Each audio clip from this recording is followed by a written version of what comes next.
Toprak anlaşmazlıkları ne zaman başladı? Anunnakiler yeryüzünü farklı bölgelere böldü. Mezopotamya'daki ilk bölge Enlil ve oğullarına verildi. Mısır ve Nubya'daki ikinci bölge Enki ve oğullarına verildi. Indus Vadisi'ndeki üçüncü bölge İnanna'ya verildi. Dördüncü bölge Sina Yarımadası'ndaki Tilmun, tanrıların ve füzelerin diyarıydı ve sadece Anunnakilerin erişebildiği yasaklı yerdi. Marduk, Anki'nin oğlu piramit savaşlarından sonra Mısır'da Ra olarak bilinir, Büyük Piramit'in içinde ölüme terk edilince öfkelenmişti. İnana'nın kendi bölgesi olabileceğini anlayamadı, bu yüzden Marduk kendini tek tanrı ve dünyanın komutanı ilan etti. Diğer Anunnakiler toplandılar ve sonra dehşet silahlarını, korkunç nükleer silahları kullanmaya karar verdiler.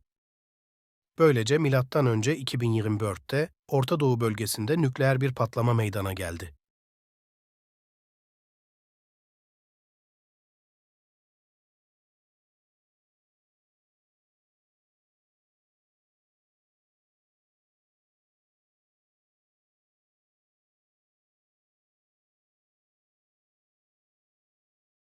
Ve böylece yok etme dalgasıyla vadideki 5 şehri tamamen ortadan kaldırdı, hızla harabeye dönüştü. Onlar ateş ve kükürtle yükseldi ve orada yaşayan her şey buhar haline dönüştü. Böylesine korkunç silahlarla dağlar yıkıldı ve denizin sularını tutan engel kırıldı. Deniz suları vadiden taştı ve vadi suların oluşturduğu sel baskını ile sular altında kaldı. Sular şehirlerin külüne kavuştuğunda meydana gelen buhar göğe yükseldi. Nergal gemisinin üstünden bağırdı, "İşte bitti." Ve böylece artık Era olarak bilinen Nergal'in kalbinde daha fazla intikam yoktu, planladığını yapmıştı. Kötü işlerini inceleyen Ninarta ve Nargal, gördükleri karşısında şaşkına döndüler. Işık görkemleri gökyüzünün kararmasıyla takip edildi ve kısa bir süre sonra fırtına karanlık bir bulut içinde patlak verdi, gökyüzünde kasırgalar oluştu ve kötü rüzgar yükseldi. Gün ilerledikçe güneş kayboldu ve ufku karanlık kapladı. Gece geldi ve beraberinde korkunç bir ihtişam getirdi, kenarlarını vurgulayarak ayın yok olmasına, yoğun bir yıkım bulutunda yutulmasına neden oldu.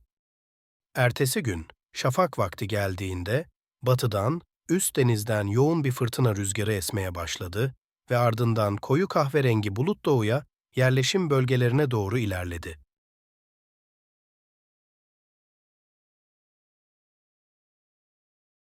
Koyu kahverengi bulut yol aldı ve nereye gittiyse, merhamet göstermeksizin her şeyi yok etti.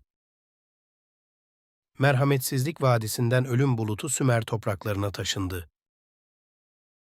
Nunerta ve Nurgal, Anki ve Enlil'e alarm verdiler ve duyurdular. Kötü rüzgar amansızdır ve herkese ölümü getirecek. Enlil ve Anki, Sümer tanrılarına alarmı ilettiler ve net bir mesaj verdiler. Kaçın, kaçın! Korkmuş tüm tanrılara bağırdılar, tanrılar şehirlerinden kaçıp hızla göğe yükseldiler. Halka verilen mesaj açıktı. Dağılın ve mümkün olduğunca hızlı saklanın. Toprakların sakinleri kötü rüzgarın pençesine düştü ve kaçmaları tamamen işe yaramazdı. Ölüm sessizdi ve hayalet gibi tüm tarlalara, tüm topraklara ve tüm şehirlere saldırdı. Ölüm rüzgarları en kalın duvarlardan bile bir sel gibi geçti. Rüzgarı uzak tutacak kapı yoktu. Evlerinin içine saklananlar, kapıları kapalı bile olsa süpürüldü ve böylece sinekler gibi yere düştüler. Sokaklar cesetlerle doluydu ve hayatta kalmaya çalışanların ağızları tükürük ve köpükle taştı, sonra ölümün bir önseziyle kan geldi. Yavaşça kötü rüzgar tüm toprakları esmeye başladı ve batıdan doğuya, ovalardan dağlara geçerek yaşayan her şeyi yok etti.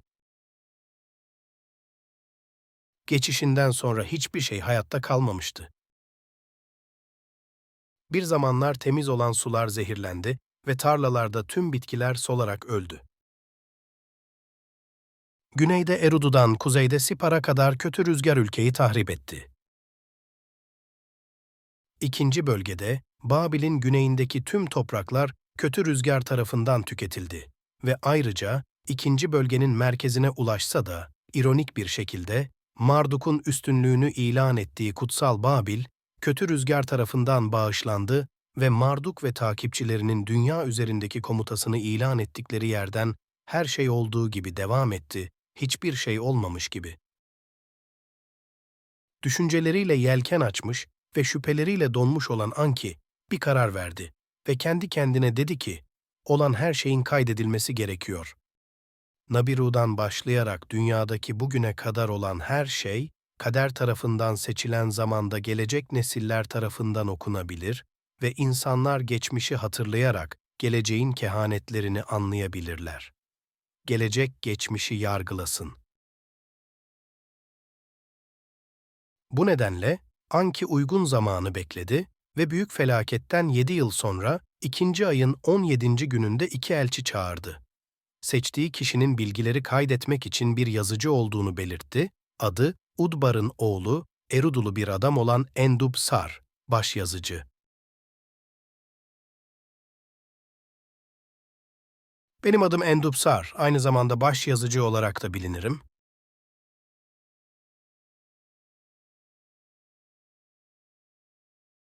Büyük felaketten sonraki 7. yılın 2. ayında meydana gelen bir olayı rapor etmek için geldim.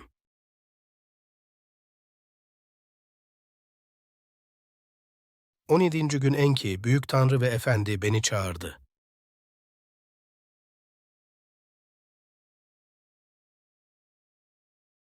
Eridu şehrindeydim ve kötü rüzgardan sağ kurtuldum.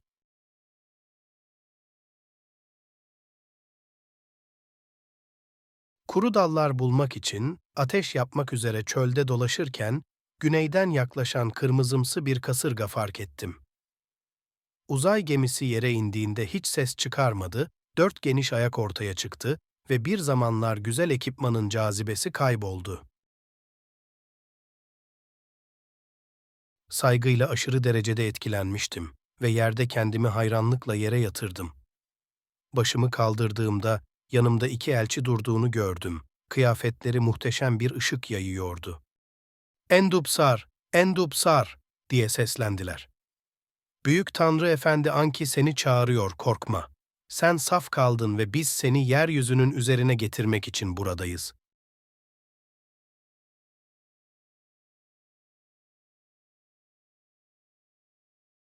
O anda kasırga alevlenmiş bir ateşi andırır şekilde yükseldi.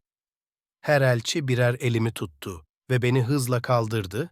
Yer ile gökyüzü arasında asılı kaldım ve su, ova ve dağları gördüm. Aniden ellerini bıraktılar ve hayat ruhundan yoksun bir şekilde yere düşüyormuş gibi hissettim. Bir ses ardından adımı tekrar ederek çağırdı. "Endubsar, Endubsar!" Kimliğini veya konuşanın kimliğini belirsiz olduğu için dikkatle dinledim. Ses, benim Dapa'nın bir soyundan geldiğimi ve bir yazıcı olarak hizmet etmek üzere seçildiğimi açıklamaya devam etti. Göksel sözleri tabletler üzerine aktarmam istendi. Önümde, karmaşık şekillerle oyulmuş taşlarla süslenmiş bir yazı masası olan bir çalışma alanı görebiliyordum. Gizemli ses, beni Eridu'nun hizmetkarı Endubsar olarak adlandırmaya devam etti ve "Ben Enki'yim Tanrın efendinim, endişeliyim, bu yüzden seni çağırdım. Büyük bir felaket, insanlığa musallat oldu, şehirlerimizi yıkıyor. Bu olayların gerçeğini belgelemek istiyorum. Hem tanrılar hem de insanlar ne olduğunu anlasın diye."